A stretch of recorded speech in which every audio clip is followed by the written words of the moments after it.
ಅಧ್ಯಾಯ 6 ಸಮುದಾಯ ಆರೋಗ್ಯ 1. ಖಾಲಿ ಬಿಟ್ಟಿರುವ ಸ್ಥಳಗಳನ್ನು ಸೂಕ್ತ ಪದಗಳಿಂದ ತುಂಬಿರಿ. 1. ನಿಂತ ನೀರಿನ ಮೇಲೆ ಸೀಮೆಎಣ್ಣೆಯನ್ನು ಅಥವಾ ಕ್ರಿಮಿನಾಶಕವನ್ನು ಹಾಕುವುದರಿಂದ ಸೊಳ್ಳೆಗಳ ಬೆಳವಣಿಗೆಯನ್ನು ತಪ್ಪಿಸಬಹುದು.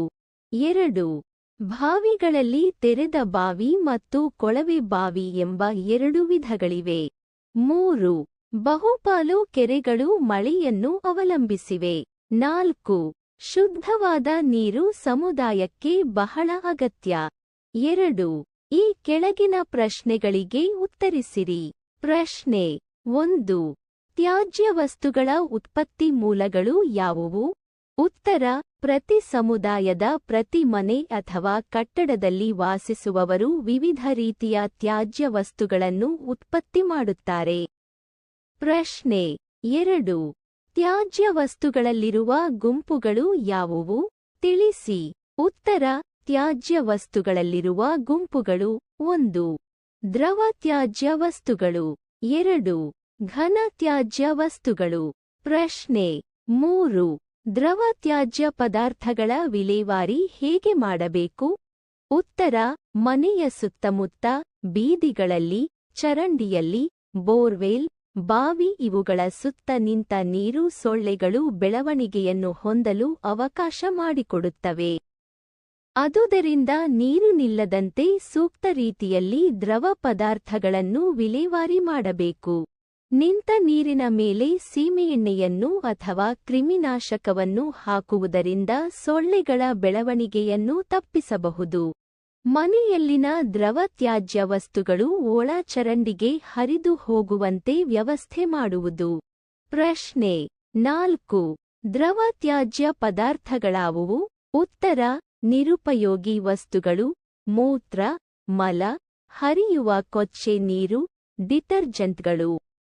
ವಾಣಿಜ್ಯ ಮತ್ತು ವಾಸದ ಗೃಹ ಮೂಲಗಳಿಂದ ಅನೇಕ ವಿಧದ ಜೈವಿಕ ಮತ್ತು ಅಜೈವಿಕ ಮಾಲಿನ್ಯಕಾರಕಗಳು ಮತ್ತು ನಗರ ವಲಯಗಳಿಂದ ಹರಿಯುವ ಕಲುಷಿತವಾದ ನೀರು ಇತ್ಯಾದಿ. ಪ್ರಶ್ನೆ 5. ಘನ ತ್ಯಾಜ್ಯ ಪದಾರ್ಥಗಳಾವುವು?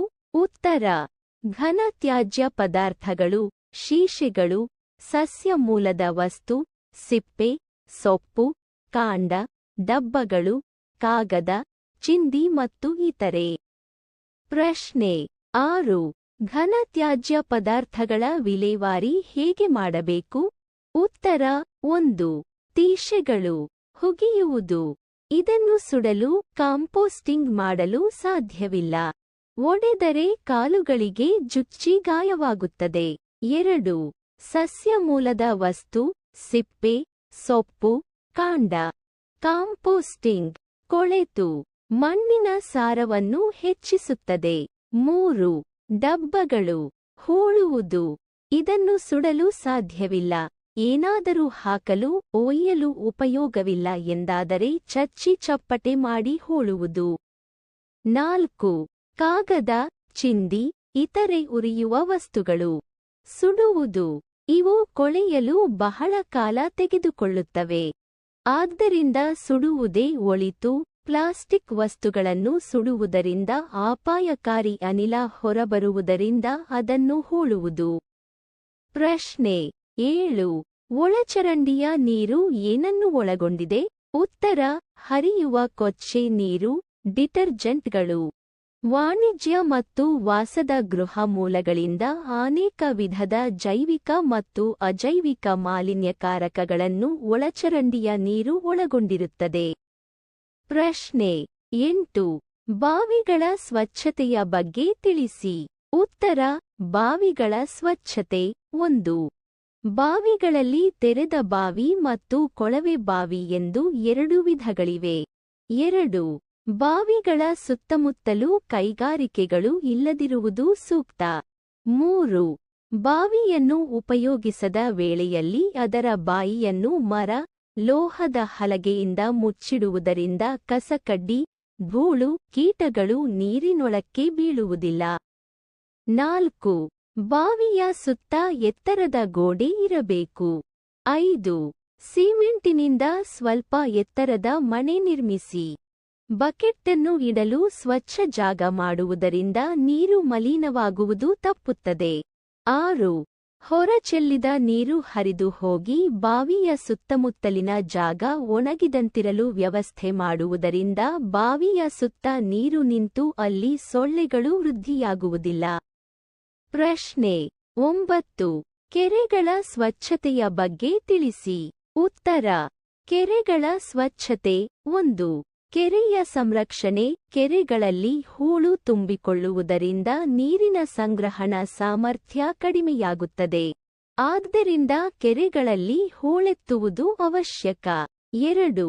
ಬಹುಪಾಲು ಕೆರೆಗಳು ಮಳೆಯನ್ನು ಅವಲಂಬಿಸಿರುತ್ತವೆ. ಬೇಸಿಗೆಯಲ್ಲಿ ಬತ್ತಿ ಹೋಗುತ್ತವೆ. 3. ಕೆರೆಗಳಲ್ಲಿ ದನಕರುಗಳಿಗೆ ಸ್ನಾನ ಮಾಡಿಸಬಾರದು. 4. ಪಾತ್ರೆ ಮತ್ತು ಬಟ್ಟೆಗಳನ್ನು ತೊಳೆಯಬಾರದು. 5. ಕೆರೆಯ ಸುತ್ತಮುತ್ತ ಸ್ವಚ್ಛವಾಗಿರುವಂತೆ ನೋಡಿಕೊಳ್ಳಬೇಕು. 6. ಕೆರೆಗಳಲ್ಲಿ ಕಸವನ್ನು ಹಾಕಬಾರದು. 7. ಕೆರೆಯ ಸುತ್ತ ಕಟ್ಟೆಯನ್ನು ಕಟ್ಟುವುದರಿಂದ ನೀರು ಮಾಲಿನ್ಯವಾಗದಂತೆ ಮತ್ತು ಕೆರೆ ಸ್ವಚ್ಛವಾಗಿರುವಂತೆ ನೋಡಿಕೊಳ್ಳಬಹುದು. 8. ತೆರೆದ ಚರಂಡಿಗಳಲ್ಲಿ ಹರಿಯುವ ಸಂಸ್ಕರಣೆಗೊಳಪಡಿಸದ ನೀರು ಸಮೀಪದ ಕೆರೆಗಳನ್ನು ಸೇರದಂತಿರಬೇಕು. ಧನ್ಯವಾದಗಳು.